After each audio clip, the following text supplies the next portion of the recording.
আপনারা একদিন নিজেরা ব্যান্ডাজ উইটটা রাইন্দা জেডিরার একটু ডাক দেন যে 40 বছর তো আমার রাইন্দা খাওয়াইছস, আমি আবার একটু তোমার রাইন্দা খাওয়াইছি, ঠিক আছে রে? একটু নিজের কাজটা একটু নিজে করেন, একদিন ইফতার বানায়েন, পারবেন? একদিন এই অনেকে তো 20-25 বছর ধরে সংসার করেন না, আপনারা ইফতার বানাইছেন না কোনো দিন? একদিন একটা কাজ করেন, বাসার কাজটা একটু উল্টা করেন। একদিন আমরা জেডি চাচি মামি যারা আছে, আপনারা একদিন বাসায় বসে থাকেন, আপনারা দোয়া দুরুস করবেন, আত্মীয় স্বজনের লোক একটু কথাবার্তা বলবেন, এই বাড়ি ওই বাড়ি যাবেন, আর চাচারা হচ্ছেন ইফতারগুলো বানাবেন, ইফতার বানাইয়া ওনাদেরকে একটু খাওয়াবেন। পারবেন না? একদিন একদিন তো ব্যতিক্রম হইতেই পারে, পারে না? এটা সম্ভব কি না? এটা সম্ভব না? সম্ভব তো ইনশাল্লাহ।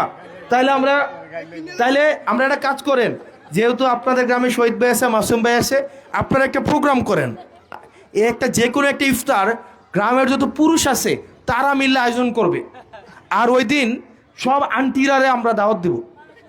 এটা করা যায় না? এটা করা যায় কি না?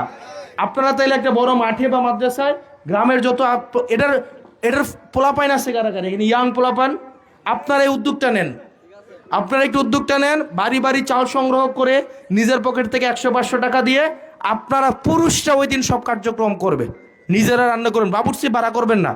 আপনারা একদম দেখেন নিজের কি কষ্ট, বাবুর্চি ভাড়া করবেন, এটা উৎসবের মতো হোক না, সমস্যা কি? এটা ওই আগে আমরা জুলাপাতি খেলতো না, এটা উৎসবের মতো হইলো।